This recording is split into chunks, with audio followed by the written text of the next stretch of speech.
key features of federalism. So, these are the key features of federalism which state there are two or more levels of government in a federalism. Different tiers of government. The different tiers of government govern the same citizen, but each tier has its own jurisdiction. The jurisdiction of the respective levels or tiers of government are specified in the Constitution. No fundamental change. There is no fundamental change can be made in the Constitution without the consent of both the levels of government. An independent judiciary. An independent judiciary prevents conflicts between the center and state or states. Specified source of revenue.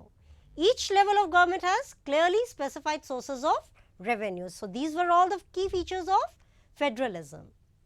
Now, federal system has dual objectives. What are those dual objectives? The one objective is safeguard and promote unity, and the second objective is accommodate regional diversity.